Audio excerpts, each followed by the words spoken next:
Good morning everyone. আশা করি সবাই ভালো আছেন আর সুস্থ আছেন। নতুন দিনের শুরু মানেই নতুন কাজ, নতুন ব্যস্ততা আর নতুন আশা।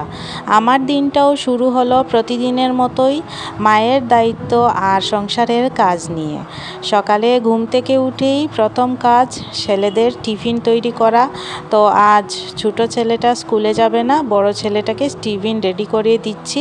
আর এদিকে আমি চাও বানিয়ে নিচ্ছি, আর নিজেও তো খাবো, তো তার জন্য টিফিন যেন শুধু খাবার নয়, মায়ের ভালোবাসা মেশানো যত্ন।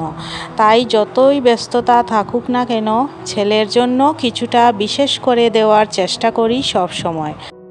মধ্যবিত্ত পরিবারের বউ হয়ে কিভাবে স্বামীর অল্প আয়ে ভালোবাসায় সংসার করি, সেটাই আপনাদের সাথে আজ আলোচনা করব।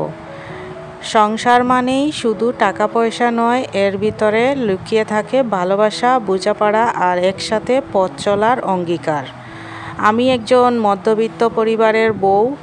আমার স্বামীর আয় হয়তো অনেক বেশি নয়, কিন্তু এই অল্প আয়ের মধ্যেই আমরা আমাদের সংসারটাকে সাজিয়ে রাখি ভালোবাসা আর পরস্পরের প্রতি যত্ন নিয়ে।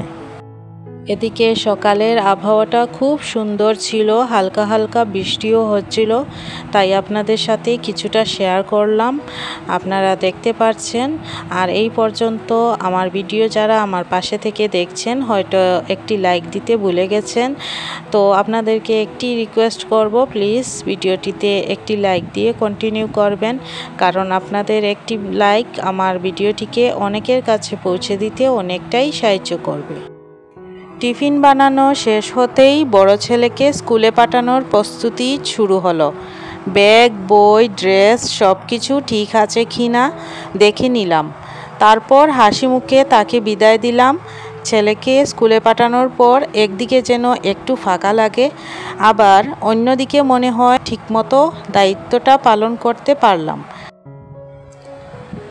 সকালের ব্যস্ততা শেষ হয়ে গেছে। হাজব্যান্ড আর বাচ্চারা সবাই স্কুলে চলে যাওয়ায় গোটা ঘরটা হঠাৎ যেন ফাঁকা আর শান্ত হয়ে গেল। চারপাশের এই নীরবতা আমাকে এক ধরনের প্রশান্তি দেয়।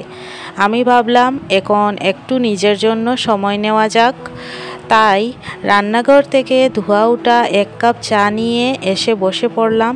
সাজানো কাপ ছোট ট্রেতে রাখলাম, তার পাশে একটা রুটি রাখলাম। চা খাওয়ার মুহূর্তটা শুধু স্বাদের জন্য নয়, বরং মনকে আরাম দেওয়ার জন্য।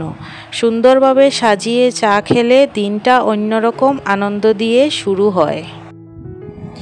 প্রথমেই আমি বুঝে গেছি, আয় যতই হোক না কেন, যদি আমরা স্বামী স্ত্রী একে অপরের পাশে থাকি, তবে সংসার কখনো কঠিন হয় না। আমি প্রতিদিন খরচের হিসেব রাখি, অপ্রয়োজনীয় জিনিসে টাকা নষ্ট করি না। যতটুকু আছে সেটাই সুন্দরভাবে ভাগ করে সংসার চালাই। আমার স্বামী দিনভর কঠোর পরিশ্রম করে ঘরে ফেরে, আমি তাকে হাসি মুখে ওয়েলকাম করি। আর আমার রান্না আর ভালোবাসাই তার জন্য সবচেয়ে বড় স্বস্তি। হয়তো অনেক বিলাসিতা আমাদের নেই, কিন্তু এক কাপ চা হাতে বসে দুজনের হাসি আলাপ আমাদের জীবনের সবচেয়ে বড় সম্পদ।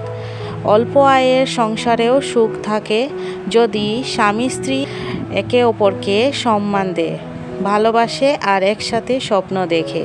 আমাদের সংসারটাও তাই। টাকার প্রাচুর্য নেই, কিন্তু ভালোবাসার ভাণ্ডার ভরে আছে। চাটা খেয়ে এরপর শুরু হলো ঘরের কাজ।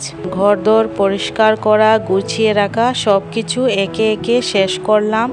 ঘরের কাজ কখনো শেষ হয় না, তবুও প্রতিদিন মনে হয় নতুনভাবে শুরু করা দরকার। প্রতিটি কাজ শেষ করার পর এক ধরনের তৃপ্তি আসে, কারণ পরিবার আর সংসার তো এই ছোট ছোট কাজের মাঝেই গড়ে ওঠে। আমার হাজব্যান্ড একজন সাধারণ চাকরিজীবী, মাসে অল্পই আয় করে। অল্প আয়, অনেক খরচ, সব কিছুর মাঝেও আমাদের সংসার দাঁড়িয়ে আছে দৃঢ়ভাবে, কারণ আমাদের মধ্যে আছে বোঝাপড়া, আছে ভালোবাসা। আর একদিন আমার হাজব্যান্ড আমাকে বললেন, আমি হয়তো তোমাকে অনেক কিছু দিতে পারিনি, কিন্তু প্রতিশ্রুতি দিচ্ছি যতদিন বাঁচব তোমাকে কখনো একা হতে দেব না। তখন আমি মিষ্টি হেসে বললাম, আমার জন্য সেটাই যথেষ্ট। টাকা দিয়ে তো সুখ কেনা যায় না, কিন্তু তোমার ভালোবাসাই আমাকে সবচেয়ে ধনী করে দিয়েছে।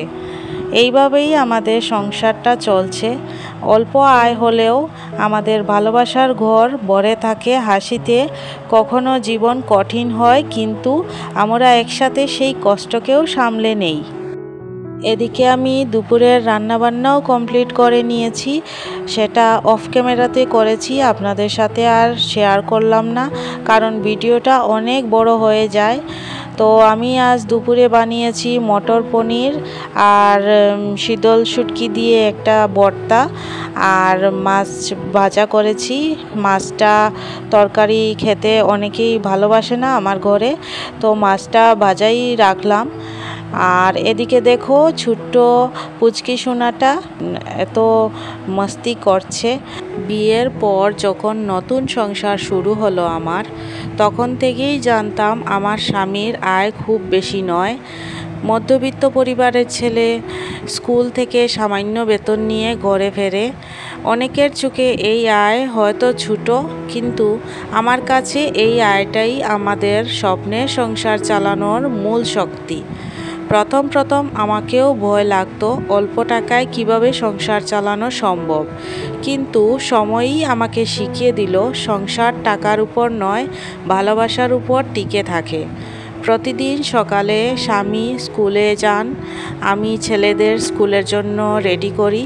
তারপর শুরু হয় আমার নিজের যুদ্ধ, কিভাবে এই অল্প টাকায় মাসের সব খরচ মেলাবো।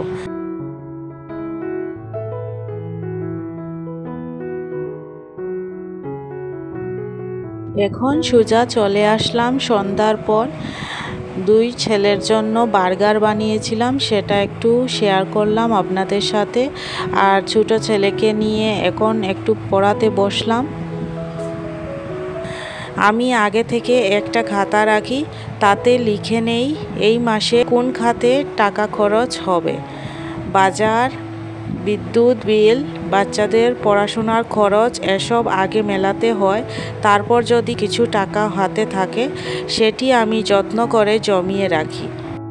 স্বামীকে আমি কখনো তার আয়ের জন্য ছোট করে দেখি না, বরং তার কষ্ট আর পরিশ্রমকে আমি শ্রদ্ধা করি।